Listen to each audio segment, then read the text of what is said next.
L'occultisme est une fascination pour le secret et attire de nombreuses personnes qui recherchent la connaissance de soi et l'accès à des secrets ésotériques. Ces ordres ésotériques, comportant souvent plusieurs degrés d'initiation, font miroiter l'accès à un grand secret détenu uniquement par le grand maître de l'ordre.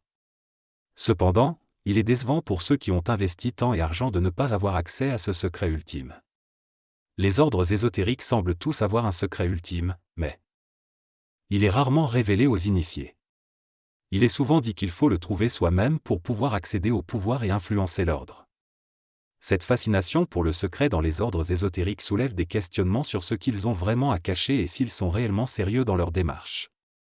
Pour l'auteur, le fait de préconiser un secret peut être considéré comme une mystification mentale de l'homme. En conclusion, l'occultisme et les ordres ésotériques utilisent le secret comme un moyen d'attirer et de mystifier les individus, mais il est remis en question si ces secrets existent réellement ou s'ils sont simplement un moyen de contrôle. Il est donc suggéré de remettre en question ces pratiques et de rechercher la véritable connaissance de soi. Dans ce discours occulte, l'orateur explique que le pouvoir occulte est une raison pour laquelle les gens s'impliquent dans des mouvements ésotériques. Selon lui, lorsque l'homme se plonge dans la pensée ésotérique, son mental change et sa vibration change, ce qui le rend potentiellement en contact avec des mondes parallèles. Cependant, il note que ces mondes occultes, bien que réels, font partie de ce qu'il appelle l'involution, où l'homme vit dans une certaine quantité de lumière et beaucoup de ténèbres. Il explique que les organisations occultes perpétuent leur puissance grâce à une continuité ésotérique qui n'a jamais été rompue au fil des millénaires. Il souligne que dans un siècle instable où les gens cherchent à se trouver, ils sont attirés par ces forces occultes pour de bonnes raisons, mais le malheur réside dans l'incapacité de l'homme à se libérer de ces organisations et à retourner à sa propre énergie. Il mentionne également que l'homme est subjugué avec un goût dans ces mouvements occultes et qu'il paie pour y goûter, mais à long terme, il devrait éviter cette attraction pour ne pas rester prisonnier d'un monde spirituel qui existe avec sa propre vibration. Enfin, il affirme que les gens n'ont pas été suffisamment avertis de l'emprise du monde spirituel sur leur mental et que le chemin vers la libération consiste à comprendre parfaitement les mondes matériels et spirituels et à retrouver sa propre intelligence et sa propre lumière. En conclusion, il attribue la cause de cette situation à la naïveté spirituelle de l'homme. Dans cette discussion, Bernard de Montréal explique qu'il ne cherche pas à détruire l'ésotérisme ou l'occultisme, mais plutôt à briser la forme de l'ésotérisme ancien pour que l'homme puisse évoluer vers une intelligence qui lui permette de comprendre l'invisible. Il souligne que l'ésotérisme actuel est plutôt de l'opacité, car il se nourrit de l'homme à travers le plan astral. Selon lui, il n'y a pas de secret réel dans ces ordres ou fraternités occultes, mais plutôt des façades créées par le plan astral pour mesmériser l'homme. Bernard de Montréal affirme qu'il ne peut pas garder de secrets et qu'il est obligé de les révéler tôt ou tard. Est-ce dans des conditions intelligentes? Il remet en question l'existence des supérieurs invisibles dans ces organisations occultes et affirme que leur nature peut être devinée à travers l'étude du symbolisme utilisé lors des rituels. Selon lui, ce symbolisme est souvent lié à l'obscurité et cache quelque chose qui n'est pas bien. Dans cet extrait, Bernard de Montréal discute du pouvoir, du symbolisme et des supérieurs invisibles présents dans les mouvements ésotériques. Il explique que la recherche du pouvoir mène à établir un pacte avec les plans astraux, ce qui implique de mettre son âme en jeu. Cependant, le monde astral est un monde obscur où le mensonge est omniprésent, et l'homme finit toujours par perdre dans un sens ou dans un autre.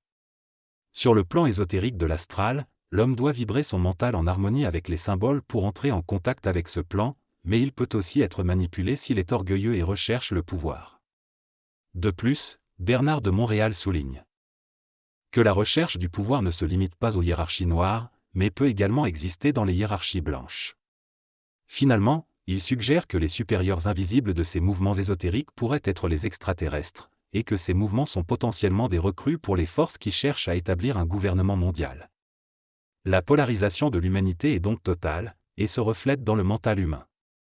L'ésotérisme et l'occultisme sont à la fois un mal et un bien, selon la perception et la vibration mentale de chaque individu. Pour se libérer du pouvoir qu'ils peuvent exercer, il est nécessaire de dépolariser son mental et d'amener sa vibration à un niveau supérieur. La neutralité ne signifie pas être passif, mais être capable de regarder les différents camps sans être affecté par eux. Cela nécessite du discernement et permet de prendre des décisions conscientes plutôt que de devoir faire des choix. Un homme conscient devient informatoire. Et sa conscience évolue avec le temps, aboutissant à une dépolarisation du mental et à une meilleure compréhension de l'information. Dans cette conversation, il est évoqué le concept de dépolarisation de la conscience, qui nécessite l'élimination du choix, afin d'évoluer vers une autre conscience vibrante. La lutte et la polarité sont notamment mentionnées comme des obstacles à la paix intérieure et collective.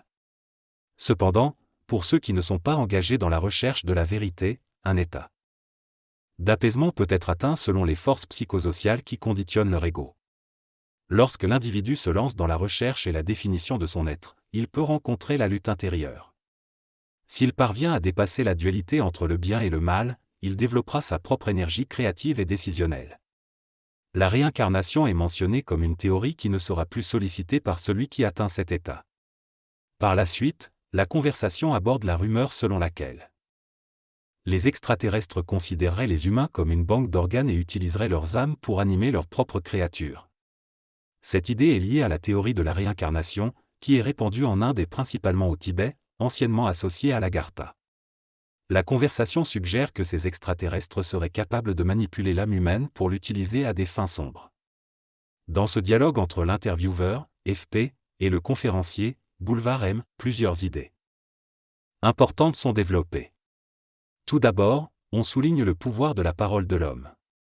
Selon Boulevard M, si l'homme est capable de supporter et de ne pas douter de sa propre parole, il peut expliquer n'importe quoi. Ainsi, le secret n'existerait plus. Cependant, il est précisé que cette capacité à parler et à comprendre dépend du niveau de conscience de l'homme et peut évoluer avec le temps. Ensuite, il est suggéré qu'il existe un secret réservé à ceux qui sont en relation avec une hiérarchie secrète, probablement de nature satanique. Ces derniers connaissent les événements qui se déroulent sur la planète et ont un pouvoir total sur les autres. BDM estime que l'humanité est déjà divisée en deux factions, les partisans et les opposants de quelque chose, et une bataille se déroule ailleurs dont l'enjeu est l'humanité elle-même. Cependant, BDM souligne que l'information peut être transmise par ceux qui sont au courant, mais que souvent, personne ne veut l'écouter. Il remarque également que la capacité à parler n'est pas habituelle pour l'homme et qu'il est nécessaire de s'habituer progressivement à être parlé. Enfin, BDM explique que parler a une résonance différente pour lui, car il est habitué à cela depuis longtemps, contrairement à d'autres personnes qui perçoivent ces discours différemment. Il souligne l'importance des questions intelligentes pour susciter des réponses à la mesure de la question. Dans cette synthèse, Bernard de Montréal explique que les questions qu'on lui pose doivent être formulées de manière intelligente et vibratoire pour qu'il puisse y répondre et satisfaire le public. Il compare sa capacité de vibrer à celle d'un soleil, qui interagit avec un autre soleil, mais ne vibre pas avec la Lune. Il reconnaît également que certaines informations ne peuvent pas être transmises gratuitement au monde, car l'homme n'est pas toujours prêt à les recevoir émotionnellement. Il espère qu'un jour l'humanité pourra communiquer de manière occulte et créer une ressource humaine créative et intelligente pour travailler contre les forces négatives. Finalement, il ne reproche pas à Pierre Falardeau d'évoquer des sujets sensibles, mais considère que son rôle est de provoquer et indiquer la tempête, plutôt que de créer une panique.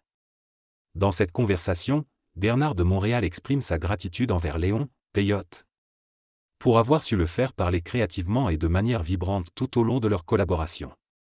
Il souhaite que d'autres personnes dans le monde continuent de le faire parler, car il croit que la parole ouverte et vibrante peut ouvrir l'homme à une compréhension plus profonde de lui-même et du monde. Il souligne que sa parole est ouverte dans la lumière, mais peut se fermer si elle est manipulée par l'astral pour nuire à l'humanité.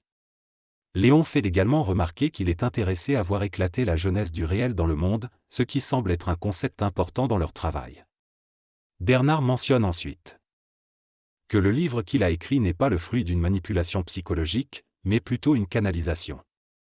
Il affirme que le livre ne lui appartient pas, mais qu'il appartient à l'humanité.